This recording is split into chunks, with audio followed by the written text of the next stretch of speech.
Women get real. Frances talks to us about being a counsellor. Okay, so hello, my name is Frances McCausland and I am a counsellor. I specialise in women's issues, which would include things like domestic violence, sexual abuse, birth, pregnancy loss, right through to abortion, and even some things that are more simple like confidence and self-esteem. So doing this, I use a range of different therapies. So you would have the CBT, the psychotherapy, and the inner child therapy. And I would also do a little bit of guided meditation.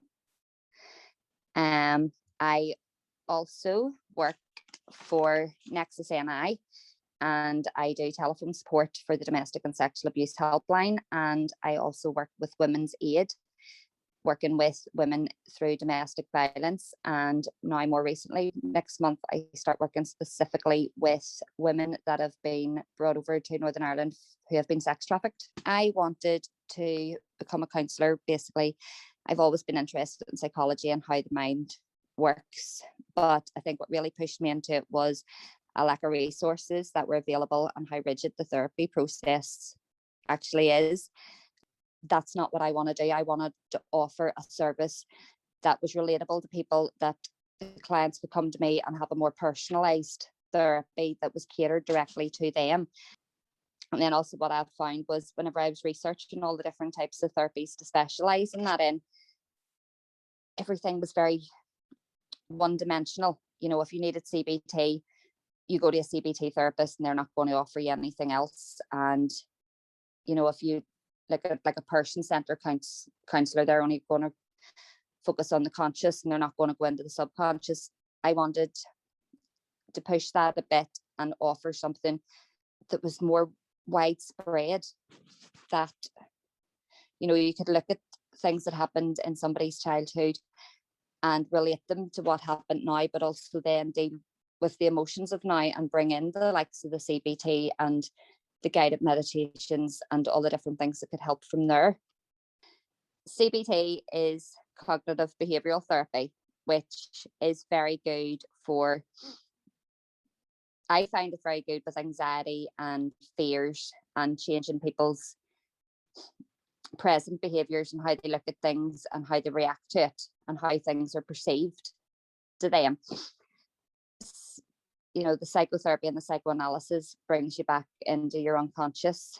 You know, it deals an awful lot with childhood and it focuses on the unconscious processes that have been manifested at an earlier age and how they affect your current behaviours. The inner child therapy I absolutely love doing, especially for women that have traumas, because it's a really fun therapy.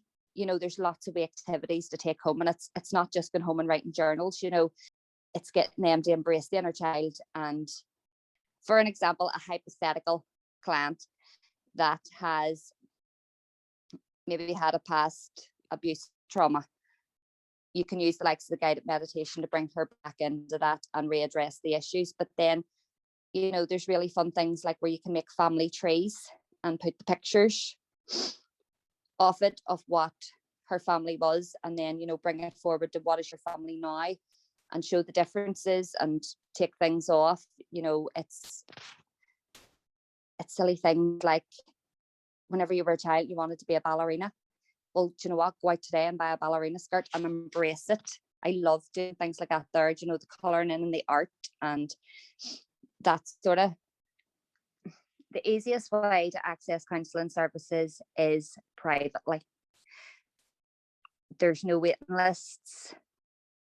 You know, there's absolutely, you can basically phone a private counsellor today and get an appointment by the end of the week, and that's amazing. Not everybody can afford that, and that's the real downfall, because even with concession prices on them, it's very expensive. The second way would be through a charitable organisation. You know, the work that I do with the domestic and sexual abuse helpline, we refer a lot of the women on the and men actually on the phone back to Nexus for counselling, and the waiting lists there at the minute are probably about 13 weeks. But in between in that 13 weeks, you will still have a call and a first session via Zoom or telephone, and prioritize your needs. So sometimes, that can be a bit quicker as well. There is an awful lot of good charities out there that offer counselling that can see you an awful lot quicker. In the Lisburn area, Merge, everybody thinks, I think, is a suicide charity, but the work they do is absolutely fantastic, and they will never turn anybody away, and their waiting lists are quite low at the minute as well.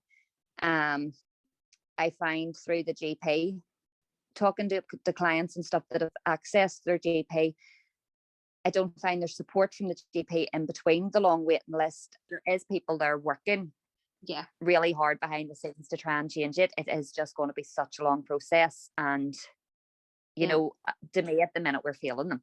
But I do think that the way forward with it all is through education.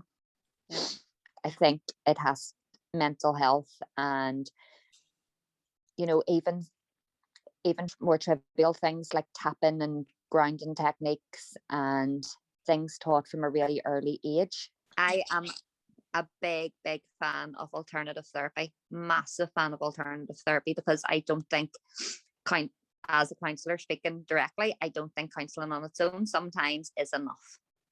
You need these things that you can carry on with you, so that you're not constantly running to the counsellor to say every week, this happened, how do I deal with it? You need other processes yourself